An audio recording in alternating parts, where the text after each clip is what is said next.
Hello everyone, welcome to another video of Edu Plus One. यह वीडियो उन सभी स्टूडेंट के लिए सबसे ज़्यादा फ़ायदेमंद होने वाला है जिन्होंने जेई मेंस, जेई एडवांस या फिर किसी भी इंजीनियरिंग एंट्रेंस एग्जामिनेशन की प्रिपरेशन करने का प्लान बनाया हुआ है। क्यों इम्पोर्टेंट है यह लेक्चर? क्योंकि इस लेक्चर में हम कुछ बेसिक मैथमेटिक्स सीखेंगे। बेसिक मैथमेटिक्स सीखेंगे जो पूरी प्रिपरेशन के दौरान बहुत ही काम आने वाली है। क्यों काम आने वाली है, कैसे काम आने वाली है चीज़ें? आइए एक छोटे से क्वेश्चन से शुरुआत करते हैं। पहले क्वेश्चन कुछ ऐसा है कि सपोज दिया हुआ है क्वेश्चन में कि एक सर्कल,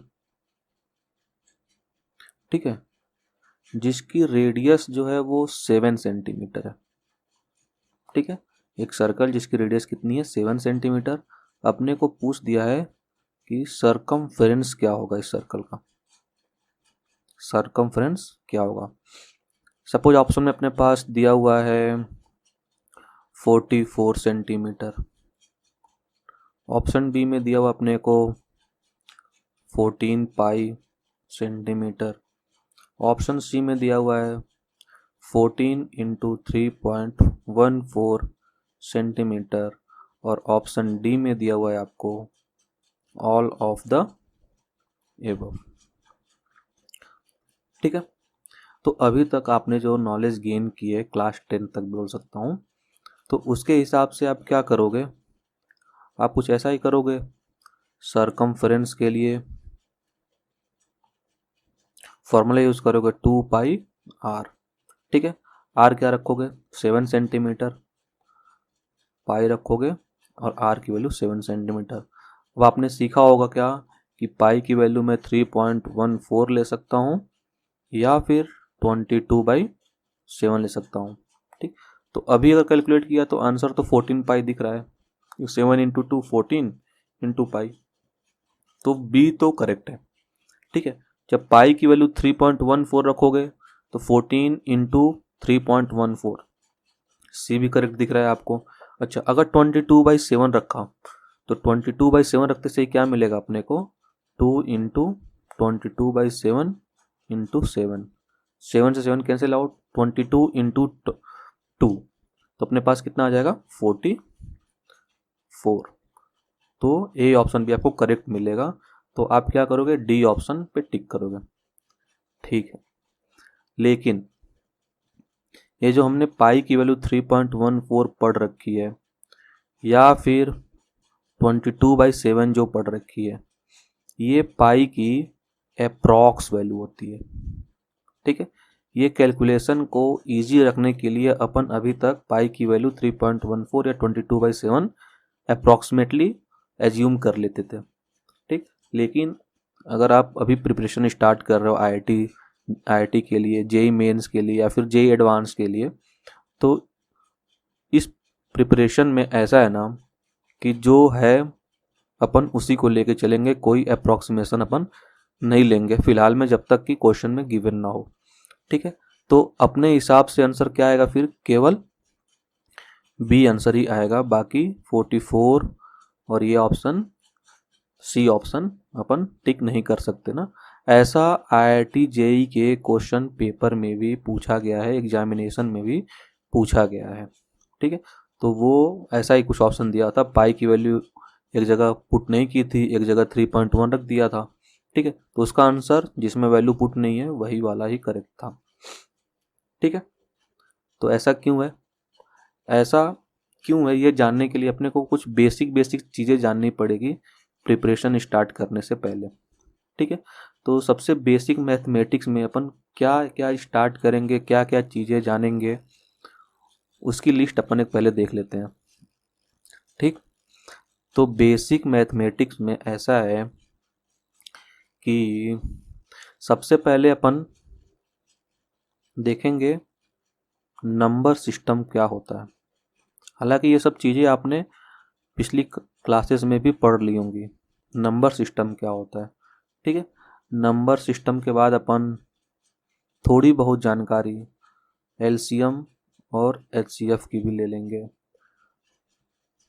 उसके बाद पॉलिनोमियल्स भी अपन देखेंगे। पॉलिनोमियल्स क्या होता है ना।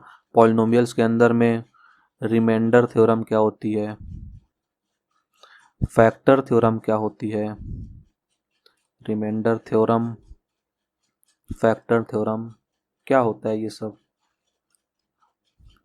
ये सब आपने पढ़ा होगा पिछली क्लास में, बट फिर भी एक बार रिवाइज करने के नाम पे अपन ये सब चीज़ें देख लेंगे डिटेल्स में थोड़ी। इसके बाद अपन देखेंगे कि सॉल्विंग इक्वेशन इन 2 वेरिएबल्स, ये भी पढ़ा होगा आपने पहले, है ना। 3 वेरिएबल्स का भी देखेंगे अपन। अगर 3 वेरिएबल में इक्वेशन दी हूँ तो कैसे सॉल्व करेंगे, कैसे वैल्यू निकालेंगे अननोन की। ठीक, क्यूबिक इक्वेशन कैसे सॉल्व करते हैं,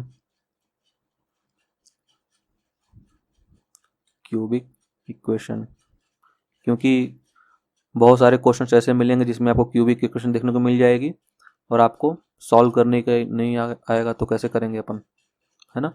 तो क्यूबिक इक्वेशन बहुत इंपॉर्टेंट है, ये आना चाहिए आपको कैसे सॉल्व करते हैं cubic equation.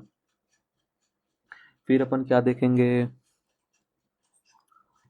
Ratio and proportion देखेंगे, रेशियो एंड प्रपोर्शन।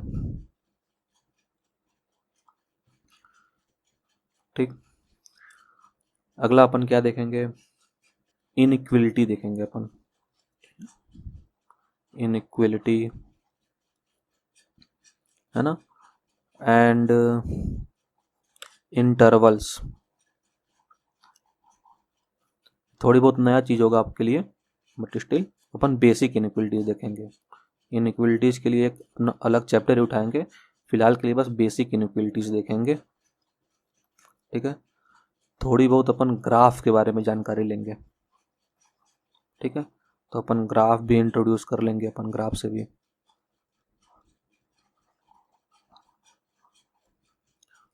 अच्छा,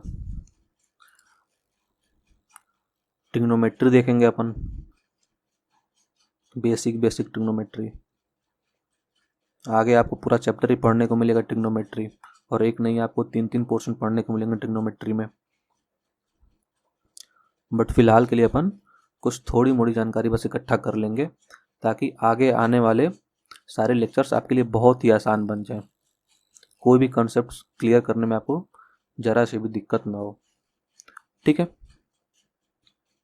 तो ये सब सारी चीज़ें बहुत ही बेसिक सी चीज़ें हैं जो आपको पता ही होनी चाहिए अगर आप जेईई मेंस, एडवांस या फिर किसी भी इंजीनियरिंग एग्जाम के लिए प्रिपेयर कर रहे हो तो। ठीक, नहीं तो ऐसा होगा कि आपने 2-3 साल प्रिपरेशन की और आपको बेसिक ही नहीं पता है। ठीक है, तो फिर तो ये वही बात हो जाएगी कि अब कब पछताए हो जब चिड़िया चुग गई खेत, है ना। तो अगर उससे बचना है तो ये सारी चीज़ें आपको पहले क्लियर करनी ही पड़ेंगी। ठीक है ना, तो शुरू करते हैं, पहले नंबर सिस्टम से शुरू करते हैं अपन। ठीक है,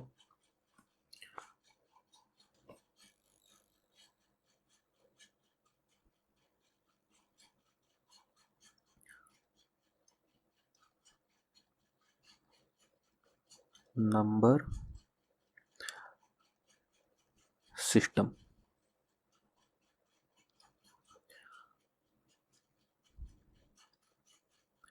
तो इसमें सबसे पहली बात ये है कि ये नंबर आखिर होते क्या हैं, और होते हैं तो ये कहीं ना कहीं से तो आए होंगे पहले, तभी होते हैं ये। ठीक है, तो हो सकता है कि बहुत पहले के ज़माने में कुछ ऐसा होता होगा कि लोग कुछ काउंटिंग करने के लिए कुछ नंबर रखे हों अपने पास, है ना। उस टाइम पे नंबर बोलते तो नहीं होंगे, बाद में नंबर बोला गया होगा, बट काउंटिंग करने का कुछ तो तरीका रखते होंगे। जैसे अपने पास, जैसे उनके पास सपोज कि कुछ गाय हों, कुछ बकरियां हों, है ना। ठीक है, तो उसको काउंट करने के लिए स्टोन रखा होगा उन्होंने अपने पास, है ना। तो आप वो कंसिडर करते होंगे एक स्टोन मतलब एक गाय, है ना, 2 स्टोन मतलब 2 गाय। कुछ ऐसा उन्होंने कुछ मेजरमेंट तो रखा ही होगा अपने पास। ठीक है, बाद में उसको काउंट करके एक को उन्होंने 1 बोल दिया होगा, इसको 2 बोल दिया होगा, इसको 3 बोल दिया होगा। ठीक है, तो नंबर सिस्टम में अपन ऐसा तो बोल सकते हैं कि सबसे पहले जो आया होगा वो काउंटिंग नंबर्स आए होंगे। ठीक है, तो उस काउंटिंग नंबर को अपन मैथ की भाषा में नेचुरल नंबर बोलते हैं। क्या बोलते हैं? Natural numbers. ठीक है, नेचुरल नंबर बोलते हैं। इसके बारे में क्या बोल सकते हैं अपन? जो नंबर काउंटिंग के लिए यूज होते हैं, ऐसा बोल सकते हैं, those numbers which are used for counting, है ना। अच्छा, ये नेचुरल नंबर जो होता है, नेचुरल नंबर के सेट को अपन एन से डिनोट करते हैं, कैपिटल एन से, डिनोटेड बाय कैपिटल एन। तो जो कैपिटल एन के अंदर आते हैं वो काउंटिंग नंबर आएंगे। जो सेट बनेगा तो अपने पास 1 आ सकता है, 2 आ सकता है, 3 आ सकता है, 4, ऐसे चलता जाएगा अपने पास। ठीक है।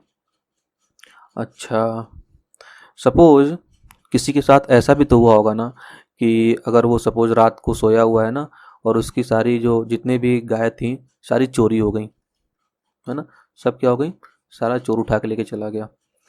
तो अगले दिन उठता है, अब वो क्या बताएगा किसी को कि उसके पास कितनी गाय हैं? ठीक है। तो कुछ नंबर एक सोचा गया होगा उस टाइम पे कि अगर आपके पास कुछ भी नहीं है तो उसको रिप्रेजेंट करने के लिए क्या लाएं? तो मार्केट में क्या आया होगा अपने पास? एक नंबर आया होगा 0। ठीक है, तो उस टाइम पे 0 बोल दिया हो गया होगा कि 0 का मतलब अपन कुछ नहीं होगा, तो उसको अपन क्या बोल सकते हैं? 0। ठीक है, तो मार्केट में एक नया नंबर आया होगा अपने पास 0। ठीक, तो जो अपने पास काउंटिंग नंबर था उसमें एक नया नंबर कौन ऐड हो गया? 0। जस्ट 1 के पहले 0 ऐड हो गया। तो ऐसे नंबर्स को अगर 0 को मैं इंक्लूड कर दूं नेचुरल नंबर में, तो अपने पास होल नंबर बनता है मैथ्स की भाषा में, होल नंबर। ठीक है, इसको कैसे रिप्रेजेंट करते हैं? कैपिटल W से। अच्छा, तो जो W सेट बनेगा अपने पास, W जो सेट बनेगा उसमें क्या अंतर आएगा? सारे नंबर तो नेचुरल नंबर वाले रहेंगे ही, साथ में क्या आ जाएगा? एक 0 ऐड हो जाएगा। तो 0 1 2 3 4 ऐसे ही चलता जाएगा होल नंबर में। ठीक है। अच्छा, अब ये जो 0 है इसको कई नामों से अपन जानते हैं। जो ये 0 लिखा हुआ है इसको अपन कई नामों से जानते हैं। ठीक है, एक तो अपने पास 0 ही है कि इसको 0 जानते हैं। अच्छा, हिंदी में अगर बोला जाए तो हिंदी में इसको शून्य बोलते हैं। क्या बोलते हैं? शून्य बोलते हैं। कई जगह आपने देखा होगा इसको नॉट भी बोलते हैं, KN, नॉट। नॉट जैसे कुछ देखा होगा, ए लिखा है नीचे में एक 0 लिखा हुआ है सबस्क्रिप्ट, तो ए नॉट बोल देते। तो ये नॉट का मतलब क्या था? ये 0 ही था। ठीक है, ए नॉट बोल देते हैं। डक भी बोलते हैं, पता है आपको? डक, क्रिकेट देखा होगा, अगर आपने क्रिकेट देखते होंगे तो जरूर पता होगा कि डक मतलब क्या होता है। डक का मतलब अपन डायरेक्ट 0 से ही तो लेते हैं। कोई बैट्समैन 0 पे आउट हुआ तो क्या बोलते हैं? डक पे आउट हुआ, तो डक भी बोलते हैं। ठीक है, साइफर भी बोलते हैं इसे। ठीक। अच्छा, एक और होता है टर्म, भली भांति परिचित होंगे आप उससे, उसको अपन लव भी बोलते हैं। लव का मतलब भी क्या होता है? 0 ही होता है। ओके, तो होल नंबर तो समझ में आ गया होगा अभी। 0 को इंक्लूड कर दिया नेचुरल नंबर के साथ, क्या बन गया? होल नंबर बन गया। ठीक, अगला आता है इसमें कि इंटीजर्स क्या होते हैं। ठीक है, अगला देखते हैं अपन इंटीजर्स क्या होते हैं।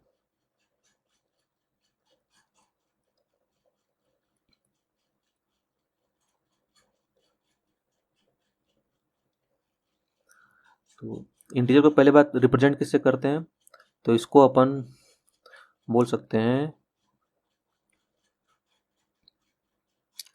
रिप्रेजेंटेड बाय कैपिटल I से, या फिर कैपिटल Z से रिप्रेजेंट करते हैं अपन। ठीक है, अब इंटीजर होता क्या है? तो इंटीजर में ये सारे होल नंबर तो आते ही हैं, ये सारे होल नंबर तो इंटीजर में आते ही हैं, साथ साथ में इसके निगेटिव वाले भी आते हैं। उन सभी को मिला के क्या बोलते हैं अपन? इंटीजर। तो सेट में क्या मिलेगा अपने को?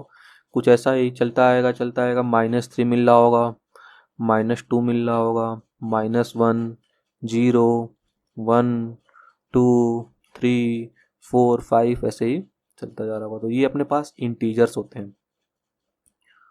अच्छा, तो जो ये इंटीजर्स होते हैं अपने पास, इसमें जो ये 1 2 3 ये दिख रहा है ना, इसको अपन पॉजिटिव इंटीजर बोलते हैं। 1 से बड़ा जो भी है, 1 या 1 से बड़ा, इसको अपन क्या बोलते हैं? Positive integers. ठीक है। अच्छा, ये जो -1 -2 -3 -4 -5, अगर लेफ्ट साइड में सारे नंबर्स को इंक्लूड करूं मैं, तो इसको क्या बोलता हूं मैं? क्या बोलते हैं अपन? Negative numbers. ठीक है। अच्छा, जीरो को तो छोड़ दिया हमने, क्यों छोड़ दिया? कुछ रीजन जरूर रहा होगा। तो ऐसा माना गया, ऐसा बोला गया कि जीरो को अपन ना ही पॉजिटिव लेंगे ना ही निगेटिव लेंगे। ठीक है। तो जीरो को अपन क्या बोल देते हैं? Neither positive nor negative. Zero को अपन बोल सकते हैं नाइदर पॉजिटिव नॉर निगेटिव। मतलब जीरो अपनी मर्जी का है, इसको अपन पॉजिटिव भी कंसिडर कर सकते हैं, निगेटिव भी जरूरत पड़ने पे। ठीक है। अच्छा, जरूरत पड़ने पे अगर कंसिडर कर सकता हूँ, तो मैं अगर एक टर्म बोलूँ आपको कि मेरे को बताओ कि नॉन निगेटिव नंबर्स क्या होते हैं? नॉन निगेटिव नंबर्स क्या होते हैं? नॉन निगेटिव मतलब क्या? जो निगेटिव ना हो। तो जो निगेटिव ना हो क्या होंगे? Positive number. अच्छा, जीरो ना तो निगेटिव है ना तो पॉजिटिव है, लेकिन जरूरत पड़ने पे पॉजिटिव का भी काम कर सकता है, निगेटिव का भी काम कर सकता है। तो मैं ऐसा बोल सकता हूँ क्या कि नॉन निगेटिव नंबर का कुछ ऐसा सेट बनेगा क्या कि जीरो भी इंक्लूड कर लूँगा मैं, 1 भी इंक्लूड कर लूँगा, 2 3 सारे नंबर, या फिर यही तो होल नंबर लिखा हुआ है, मतलब जो नॉन निगेटिव नंबर होते हैं वो होल नंबर होते हैं। ठीक है। अच्छा, किसी ने बात की आपसे कि बताओ फिर, नॉन निगेटिव बता दिया, तो मेरे को बता दो कि नॉन पॉजिटिव नंबर क्या होते हैं, बता दो। तो नाम से फिर आप समझ जाओगे, नॉन पॉजिटिव मतलब कि जो पॉजिटिव ना हो। पॉजिटिव कौन नहीं है? जो निगेटिव है। जो निगेटिव है वो पॉजिटिव नहीं है। लेकिन जीरो फिर से क्या बोलेगा? न तो मैं पॉजिटिव हूँ ना निगेटिव हूँ। ठीक। तो नॉन पॉजिटिव मतलब जो निगेटिव हो, तो जीरो क्या बोलेगा? मैं पॉजिटिव तो नहीं हूँ, मतलब निगेटिव हो सकता हूँ मैं। तो 0 -1 -2 -3 ये सारे नंबर किस में आ जाएंगे? नॉन पॉजिटिव नंबर्स में आ जाएंगे। ठीक। अच्छा, एक बात आपने नोटिस की होगी, ये जो पॉजिटिव इंटीजर्स हैं, ये 1 2 3 4 5 6 यही सब हैं क्या? अच्छा, कुछ देर पहले अभी हमने देखा था कि ये जो नेचुरल नंबर थे, इसमें भी 1 2 3 4 5 6 यही सब सेट थे क्या? तो इसका मतलब ये हुआ कि जो पॉजिटिव इंटीजर्स होते हैं, इसको अपन नेचुरल नंबर भी बोलते हैं। ठीक है। अच्छा, या फिर मैंने पॉजिटिव इंटीजर्स बोला है ना, इंटीजर का तो आई से डिनोट करते हैं, और पॉजिटिव इंटीजर को अगर डिनोट करना हुआ तो आई के ऊपर में प्लस लगा दूंगा मैं, तो पॉजिटिव इंटीजर। ठीक है। अच्छा, तो मेरे को आप बता सकते हो कि फिर निगेटिव इंटीजर कैसे डिनोट करते होंगे अपन? आई लिख के ऊपर में माइनस लगा दिया, तो ये निगेटिव इंटीजर्स बताता है। ठीक है। सॉरी, ये इंटीजर्स हुआ यहाँ पे।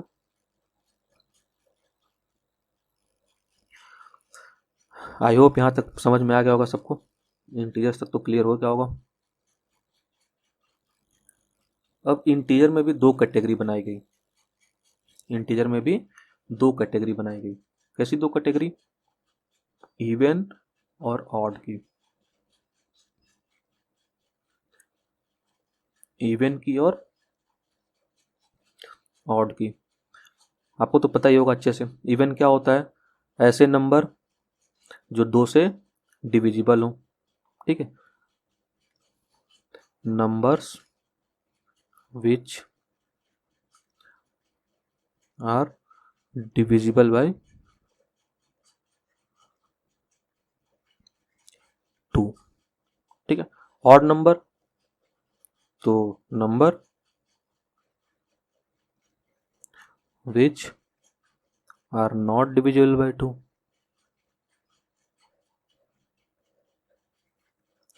ठीक है, तो एग्जाम्पल क्या ले सकता हूँ मैं, जो 2 से डिविजिबल हो, प्लस माइनस 2। अच्छा, निगेटिव नंबर भी इवन होते हैं क्या? हाँ बिल्कुल होते हैं। क्यों? क्योंकि इंटीजर को क्लासिफाई कर रहा हूँ मैं, और इंटीजर में निगेटिव इंटीजर भी होते हैं और पॉजिटिव इंटीजर भी होते हैं। तो प्लस माइनस 2 है ना, प्लस माइनस 4, +4 और -4 दोनों ही इवन कंसिडर करूंगा मैं, प्लस माइनस 6 ऐसे ही, है ना। अगर इसकी बात करूं मैं ऑड नंबर की, तो सिमिलरली वैसे ही +-1, +-3, +-5 ऐसे ही। आई बात समझ में? अच्छा, जो इवन नंबर होते हैं ना, ये बहुत ही काम की बात है। ये तो आप घोट ही जाना, घोट के पी जाना आप, मैं तो बोलूँगा इसको। क्यों? क्योंकि जो इवन नंबर होते हैं ना, ये आपको पूरे प्रिपरेशन के टाइम, पूरे टाइम पे आपको हमेशा ये बात ध्यान में रहनी चाहिए, हमेशा ये ध्यान में। कहीं भी इवन दिखता है आपको, तो इवन को डिनोट करने का तरीका होता है 2n। अच्छा, यहाँ पे n क्या होता है?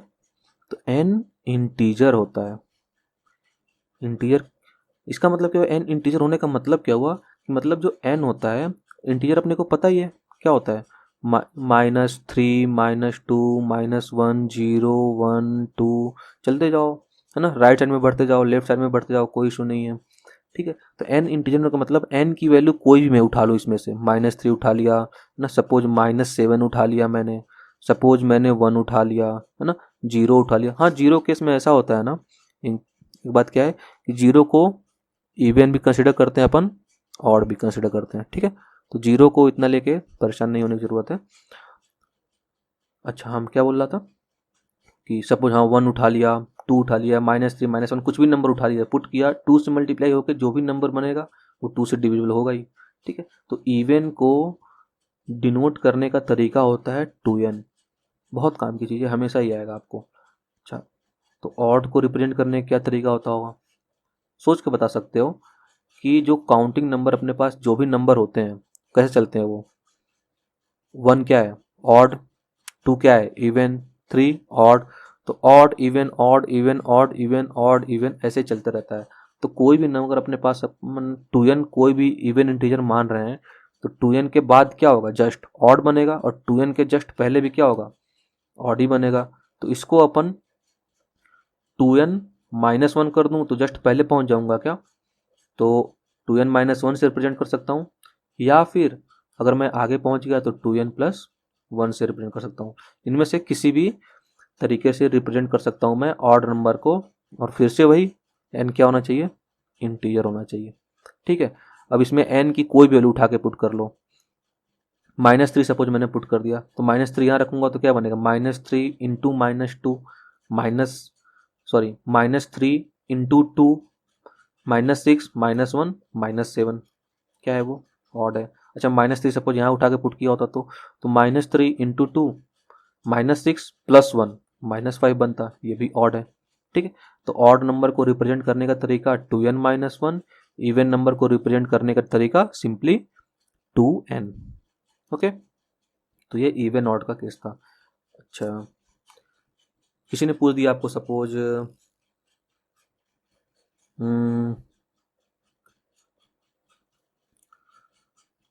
बताओ 7.2 इवन और ऑड, क्या है 7.2? तो दिखने में तो लग रहा है कि भाई 0.2, 7.2 2 से डिवाइड हो जा रहा है। ठीक है, तो इसको मैं इवन तो बोल सकता हूँ, है ना। अच्छा, सपोज मैंने पूछ दिया 7.3, तो देखने में लगेगा कि आपको इसको तो मैं ऑड बोल सकता हूँ। लेकिन अभी अभी हमने क्या बात की है, इवन ऑड हम कहाँ डिसाइड करते हैं? इंटीजर्स में डिसाइड करते हैं। ठीक है, इंटीजर्स में डिसाइड करते हैं, और ये 7.2 इंटीजर नहीं है, 7.3 भी इंटीजर नहीं है, तो इसके केस में ऑड इवन की बात करना ही फालतू की बात होगी। आई बात समझ में? तो ये ना ही इवन है ना ही ऑड है। ठीक है, तो ये बात हमेशा ध्यान रखना कि इवन या फिर ऑड हमेशा इंटीजर्स की बात करेंगे। आगे बढ़ते हैं अपन। नंबर्स में fourth I think rational number.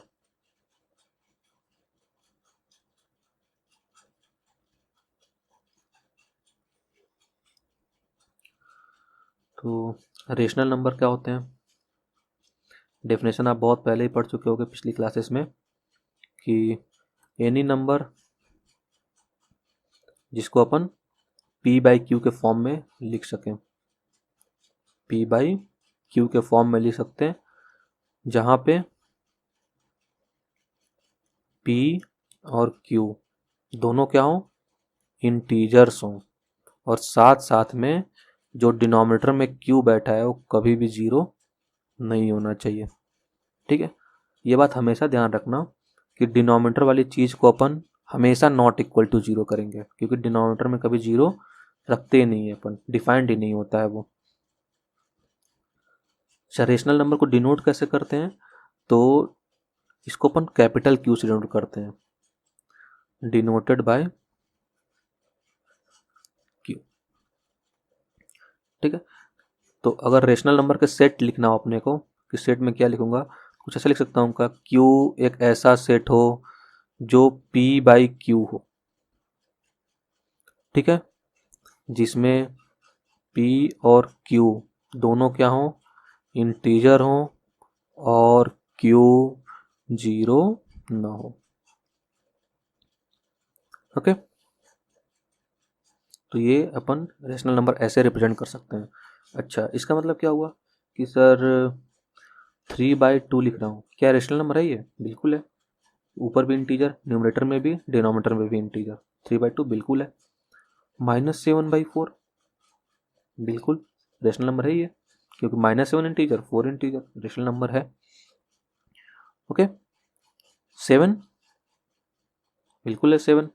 क्यों? क्योंकि 7 में अपन बाई वन तो डिफॉल्ट ही होता है, तो ऊपर भी इंटीजर नीचे भी इंटीजर, तो ये रेशनल नंबर है बिल्कुल। ठीक है, तो फ्रैक्शन की बात करें अपन, तो फ्रैक्शन में तभी रेशनल नंबर लेंगे जब ऊपर भी इंटीजर हो नीचे भी इंटीजर हो। अच्छा, तो सर डेसिमल में क्या सीन होगा?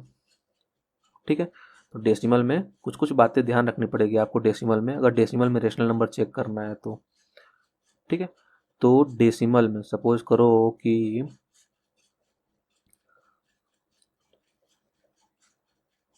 What about decimal number,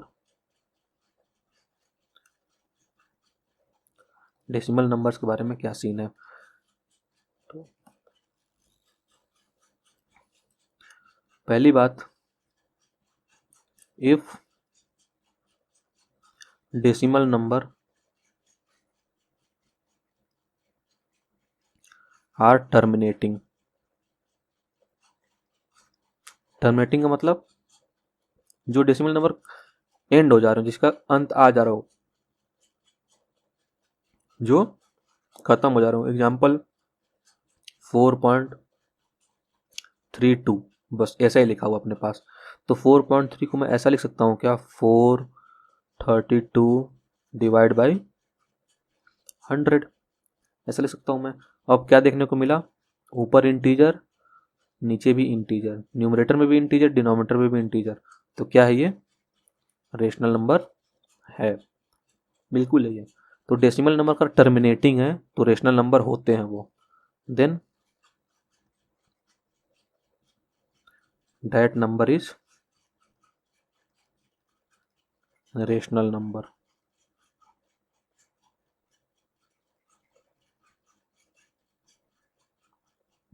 okay sir, 0.67 है क्या, ये एंड हो गया ना, तो इसको मैं 67/100 लिख सकता हूँ क्या, तो ऊपर मतलब न्यूमरेटर में भी इंटीजर डिनोमिनेटर में भी इंटीजर, ये रेशनल नंबर से बिलोंग करता है। ओके, अच्छा, सेकंड केस, इफ नंबर्स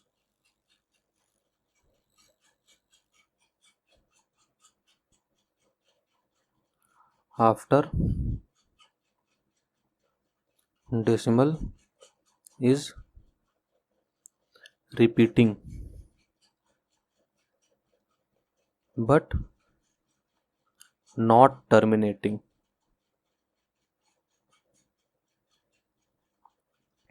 मतलब क्या हुआ कि डेसिमल के बाद नंबर रिपीट तो हो रहे हैं लेकिन टर्मिनेट नहीं हो रहे हैं। जैसे 3.66666 ऐसे ही चलता जा रहा है, केवल लास्ट में 6 ही आ रहा है। ये डेसिमल के बाद केवल क्या आपने को मिल रहा है 6। तो हम आपने देखा होगा कि इसको कुछ ऐसा लिखते हैं क्या 3.6 बार। तो जो ऐसे नंबर होते हैं वो क्या होते हैं, रेशनल नंबर होते हैं। ये रेशनल नंबर्स होते हैं। ठीक है, कैसे होते हैं सर? अगर रेशनल नंबर होते हैं तो इसको p बाई क्यू के फॉर्म में लिख सकते हैं अपन। रेशनल नंबर होते हैं तो इसको जरूर अपन p बाई क्यू के फॉर्म में लिखेंगे। ठीक है, तो लिख भी सकते हैं अपन p बाई क्यू के फॉर्म में।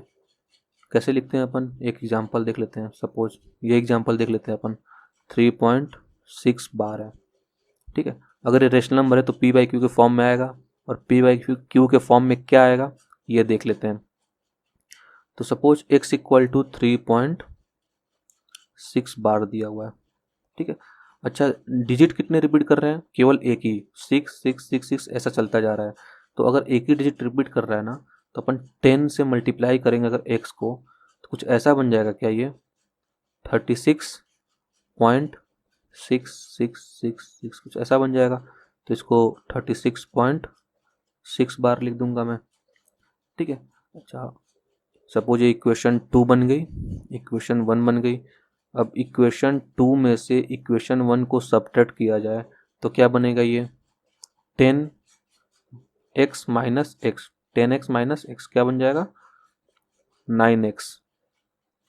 ठीक है, लेफ्ट हैंड पे तो ये बन गया, राइट हैंड पे क्या बनेगा 36.6 बार माइनस 3.6 बार। तो इसको सेपरेट करोगे तो 6 बार सारे 6 सेपरेट होकर 0 0 0 बनते जाएंगे, और डेसिमल के लेफ्ट हैंड पे 36 माइनस 3 बस होगा, क्या आ जाएगा अपने पास 33.0 कुछ ऐसा बनेगा क्या। तो x इक्वल टू क्या मिलेगा, x इक्वल टू क्या मिलेगा अपने को, x इक्वल टू मिल जाएगा 33 divide by 9। x equal to क्या था 3.6 बार, और उसी x को मैंने कैलकुलेट किया 10 से मल्टीप्लाई करके सब्ट्रैक्ट करके, तो x इक्वल टू क्या मिला मेरे को 33/9, जो कि p बाई क्यू के फॉर्म में दिख रहा है अपने को। न्यूमरेटर में इंटीजर, डिनोमिनेटर में भी इंटीजर, इसको मैंने p बाई क्यू के फॉर्म में लिख दिया, मतलब ये रेशनल नंबर है। तो एक बात ध्यान देना ये कि डेसिमल के बाद अगर नंबर रिपीट कर रहे हो लेकिन टर्मिनेट ना हो रहे हो तो अपने पास वो नंबर आएगा रेशनल नंबर ही होगा। सी पार्ट देखते हैं इसका भी, कि सपोज रिपीट भी नहीं कर रहा है और टर्मिनेट भी नहीं हो रहा है तो क्या होगा, if number after decimal is non repeating non terminating. ठीक है, इसका मतलब क्या हुआ कि नहीं रिपीट हो रहा है नहीं टर्मिनेट हो रहा है, मतलब कुछ नंबर अजीब से बनता जा रहा है। जैसे कि 9.46271097 ऐसे ही चलता जा रहा है, कुछ भी रैंडमली नंबर आ जा रहा है। ठीक है, तो जो ऐसे नंबर होते हैं वो रेशनल नंबर नहीं होते हैं, they are not rational number.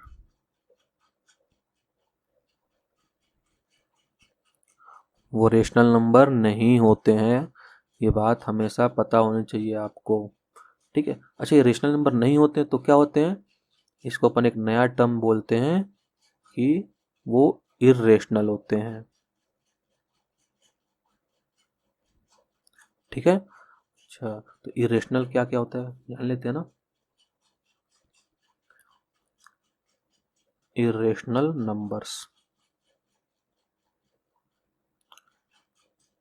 भाई सिंपल सी बात, रेशनल होता अगर तो उसको p बाई क्यू के फॉर्म में लिख सकते थे, तो इरेशनल है तो उसको पी बाई क्यू के फॉर्म में अपन नहीं लिख सकते। तो numbers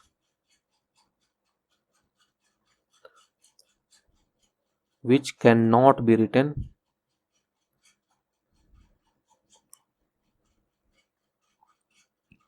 in P by Q form.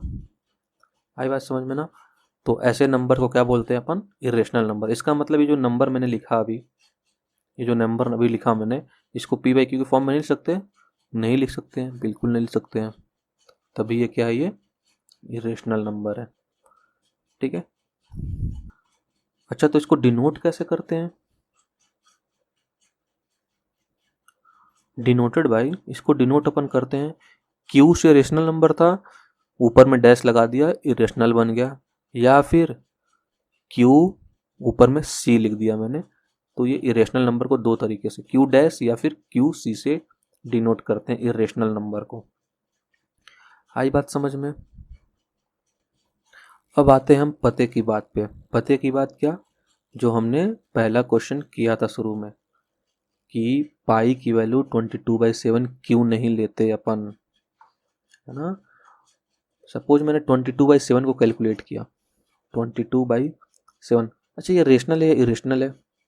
ऊपर में इंटीजर लिखा हुआ है 22, डिनोमिनेटर में 7 लिखा हुआ है इंटीजर।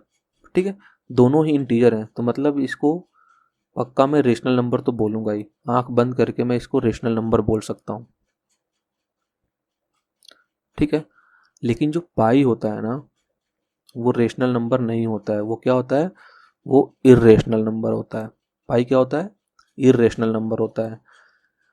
22/7 को अगर कैलकुलेट करते हैं अपन, चलो इसको कैलकुलेट करते हैं, क्या आएगा? 22/7 कैलकुलेट करूंगा तो कुछ ऐसा देखने को मिलेगा, 3.14285 फिर 1 आएगा, फिर 42857, ऐसे रिपीट हो जाएगा। अभी ये 142857, मतलब 142857 मिला अपने को, है ना?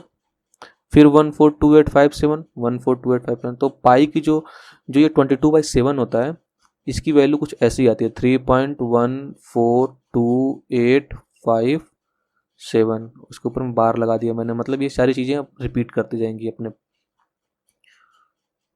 और जो पाई की वैल्यू होती है कुछ ऐसी आती है, आप गूगल पे सर्च कर सकते हो पाई की वैल्यू क्या होती है, 3.14159 ऐसी चलती जाती है। ठीक है, रेंडमली कुछ भी आते जाता है। तो पाई की वैल्यू 3.14, तो ये 3.14 होने की वजह से अपन पाई की जो अप्रॉक्स वैल्यू होती थी वो 3.14 लेते थे। आई बात समझ में? कहाँ से पाई की वैल्यू 22/7 उठाई थी मैंने? तो पाई को अपन 22/7 इसलिए लेते थे क्योंकि उसकी अप्रॉक्स वैल्यू 3.14 के अराउंड होती है, तो इसलिए अपन पाई की वैल्यू 22/7 लेते थे, या फिर 3.14 भी कंसिडर करते थे अभी तक। लेकिन अभी के बाद से पाई का मतलब पाई, 22/7 का मतलब 22/7। ठीक, जस्ट इसके करीब ही दिख रहा होगा ना, 3.1428, है ना? उससे जस्ट छोटा ही दिख रहा होगा पाई। तो एक इम्पॉर्टेंट बात क्या आती है इसमें कि जो रेशनल नंबर और इरेशनल नंबर होते हैं ना, वो एक दूसरे के अल्टरनेट होते हैं। मतलब नंबर लाइन पे अगर मैं बात करूं, नंबर लाइन पे, तो एक रेशनल नंबर आएगा, अगला जस्ट उसके इरेशनल नंबर आएगा, फिर एक रेशनल नंबर, फिर एक इरेशनल नंबर, फिर एक रेशनल नंबर, फिर एक इरेशनल नंबर। तो ऐसे ही नंबर लाइन पे चलता है। तो ऐसा बोल सकता हूँ कि रेशनल नंबर्स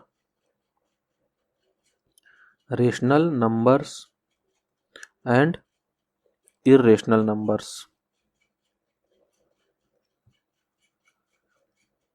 are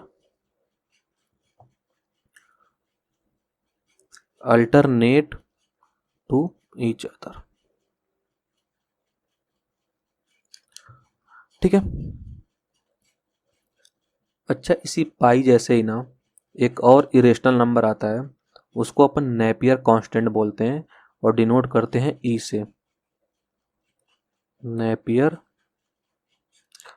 कांस्टेंट, ठीक है। इसको किससे डिनोट करते हैं? ई से, और इसकी वैल्यू 2.718, और ऐसे ही आगे भी रैंडमली कुछ आता होगा, आप नेट पे सर्च कर सकते हो इसके बारे में, ठीक है। तो ये भी क्या होता है? एक इरेशनल नंबर ही होता है, इरेशनल नंबर। और ये बहुत ही इम्पॉर्टेंट है, ये आपको हर जगह देखने को मिलेगा। अगर आप प्रिपरेशन कर रहे हो तो ये जो नेपियर कांस्टेंट ये हर जगह आपको देखने को मिलेगा अभी से। तो इसके बारे में जान जाओ कि एक स्मॉल ई होता है, इसको अपन नेपियर कांस्टेंट बोलते हैं, कांस्टेंट होता है जिसकी अप्रॉक्स वैल्यू होती है 2.718, और वो इरेशनल नंबर होता है। ओके, इरेशनल नंबर के और कुछ एग्जाम्पल अपन देख लेते हैं। जैसे एग्जाम्पल्स √2, √3, या फिर 3 + √5, है ना। ये सब क्या है? Irrational number. जैसे क्यूब रूट ऑफ 7 ले लिया मैंने, इरेशनल नंबर आएगा ये, ठीक है। या फिर पाई तो इरेशनल है ही, अभी हमने देखा पाई, ये भी इरेशनल नंबर है। तो ये सब सारे नंबर क्या हैं? Irrational number. तो आज के लिए इतना ही बेसिक सीखते हैं, बाकी का जो भी बेसिक बचता है अगले लेक्चर में अपन कंटिन्यू करेंगे। तो अगर ये आपको वीडियो अच्छी लगी हो तो लाइक करें, चैनल को सब्सक्राइब करें और बेल आइकन ज़रूर दबाएं ताकि हर वीडियो की इंस्टेंट नोटिफिकेशन आप तक पहुंच जाए। Thank you.